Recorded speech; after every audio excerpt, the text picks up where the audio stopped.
पहले बेसिक देख लो।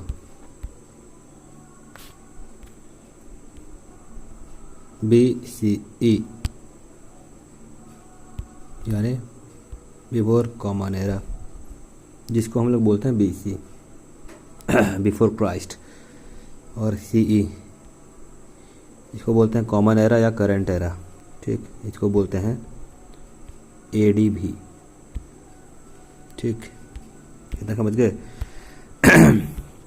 तो देखो हम आज पढ़ेंगे ब्रिटेन का लिटरेचर। अमेरिकन ऑस्ट्रेलियन का बात नहीं कर रहा हूँ, ब्रिटेन का कर रहा हूँ। ठीक, सबसे पहले आएगा क्लासिकल पीरियड। क्लासिकल पीरियड देख लो, जो डॉक्यूमेंटेड है उसके बता रहा हूँ। 1200 BCE यानी बिफोर क्राइस्ट, ये पूरा यहाँ तक 450 AD CE कॉमन एरा तक। ठीक, अच्छा हाँ, याद बताना भूल गया यार, ये BCE और BCE CE AD वगैरह क्यों नहीं बोलते हैं आजकल। देखो हुआ यह कि जो कुछ अरब कंट्री है, एब्रामिक फॉलोइंग कंट्री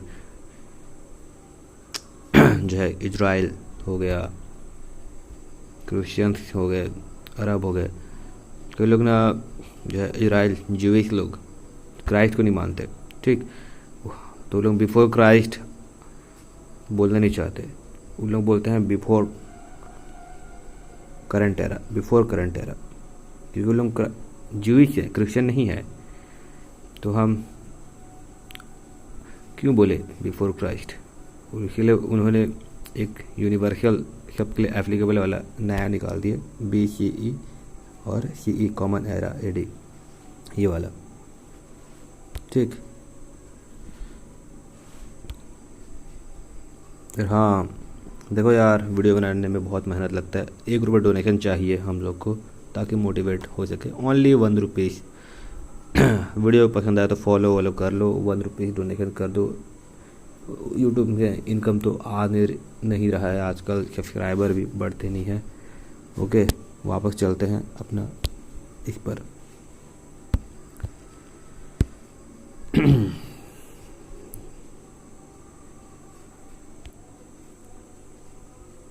ठीक, तो स्टार्टिंग होता है क्लासिकल से, होमेरिक या हीरोइक पीरियड। क्लासिकल पीरियड मशहूर होमेरिक जो फिलोसोफर थे, उनका इन्फ्लुएंस दिखता है हमारे ब्रिटेन में। ठीक, उसके बाद आता है 800 BC में लगभग ग्रीक लोग का इन्फ्लुएंस। ठीक, उसके बाद समथिंग 200 BC में इन्फ्लुएंस दिखता है रोमन का। याद रखो, ग्रीक अलग है, रोमन अलग है।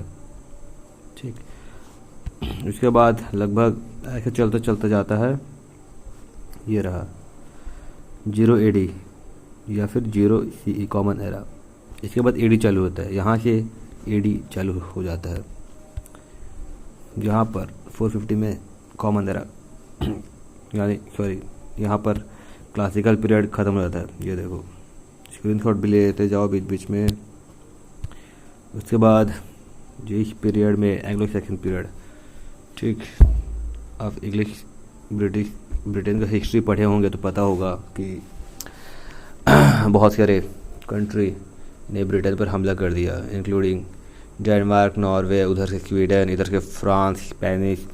तो इंग्लिश में कई सारे वर्ड्स खिचड़ी बन गए हैं, मिक्सचर हो गया है, उनका कोई माई बाप नहीं रहता। कुछ लैटिन, कुछ स्पेनिश, जैसे हम लोग हिंदी में सब प्योर है, एकदम प्योरिटी, बट इंग्लिश में नहीं है, तभी इंग्लिश इतना कठिन है। ठीक, तो कहानी ज़्यादा हो गया, आगे देखते हैं। यहाँ से हम लोग का चालू होता है ओल्ड इंग्लिश पीरियड। इसको याद रखिए, ओल्ड इंग्लिश पीरियड। ठीक है, एंग्लो सैक्सन पीरियड को ही ओल्ड इंग्लिश पीरियड कहा जाता है। फिर उसके बाद देखिए हम आ जाते हैं ये वाला 1066 CE। ठीक, उससे 1500 AD के बीच में मिडिल इंग्लिश पीरियड। ठीक है, इस पीरियड में मिडिल इंग्लिश पीरियड कहा जाता है। और important Chaucer, age of Chaucer भी यही है। यहाँ पर एंग्लो नॉर्मन पीरियड भी कहा जाता है, चौसर भी कहा जाता है। आप ट्रिक बना सकते हो, चौना चौना, चौ से चौसर, नॉर से नॉर्मन, चौना। ठीक, ट्रिक बनाकर याद कर सकते हो। चौसर के टाइम में ही एंग्लो नॉर्मन पीरियड कहा जाता है। ठीक, अगला देखो, इसी बीच में ही स्पेंसर का जन्म हुआ था। ठीक, और इस टाइम पे जो नेट इंग्लिश लैंग्वेज था, इसमें इंग्लिश और फ्रेंच दोनों का कंट्रीब्यूशन था। मतलब 50-50 वो था, क्या बोलते हैं, पावर। ठीक, जस्ट इसके बाद आ जाता है एज ऑफ शेक्सपियर। ठीक, उसमें क्वीन कौन थी, एलिजाबेथ। ये वाले पीरियड में 1500 CE से 1603। देखो यार, डेट फिक्स नहीं है, डेट फ्लक्चुएट होता रहता है। बुक में कुछ ये रहता है, कुछ वो रहता है, और उसी में बहुत पहले की बात है, तो प्रिंटिंग प्रेस वगैरह भी आविष्कार नहीं हुआ था, तो प्रॉपर डॉक्यूमेंट नहीं हो पाता। अप्रॉक्स डेट को लिया गया है। ठीक, ये इसी बीच में कहीं पर स्पेंसर का भी जन्म हुआ था, लेकिन जो डोमिनेंट फिगर थे यहाँ पर शेक्सपियर। उसके बाद आता है यहाँ पर इस पीरियड में Jacobean period, age of Donne भी कहा जाता है। जॉन वेबस्टर का गोल्डन पीरियड भी इसी टाइम में है। उसके बाद आगे आता है कैरोलिन एज, यानी चार्ल्स किंग जो थे उनको डेडिकेट किया गया है, और मिल्टन भी। ठीक, इस टाइम पीरियड पे, इस वाले में। ठीक है, इस बीच में अगला वाले में आता है कॉमनवेल्थ पीरियड।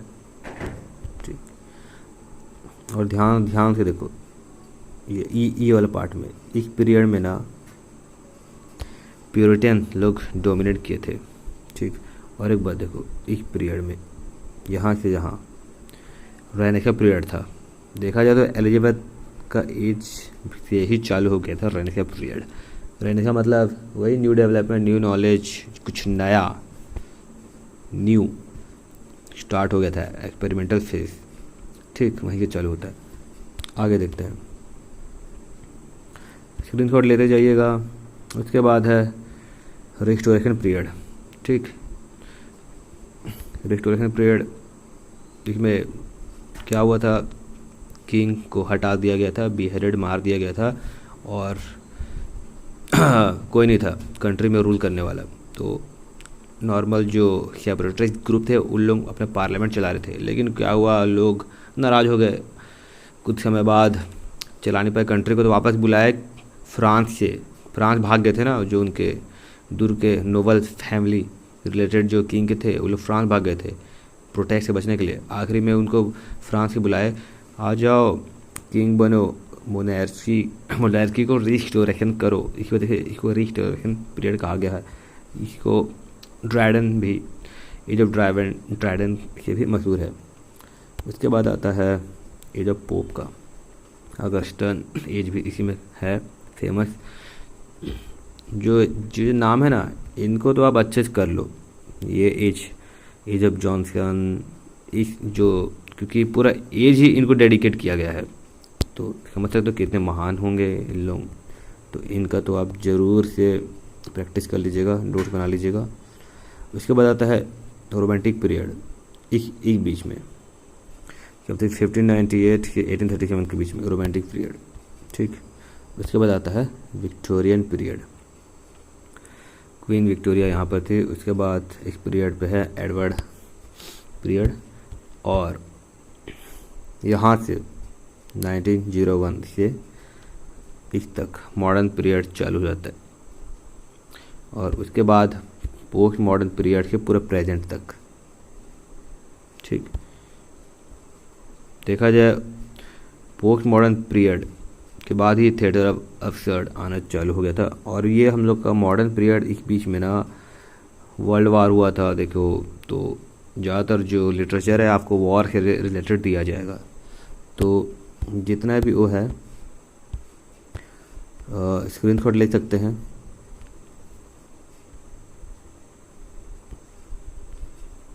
एक मिनट, स्क्रीन शॉट ले लीजिएगा।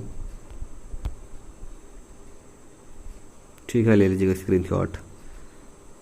ठीक, बाकी का हम बाद में देखेंगे। तो पसंद आया तो लाइक सब्सक्राइब कर दो यार, और डोनेट भी कर देना यार, 1 रुपये। Thank you, bye.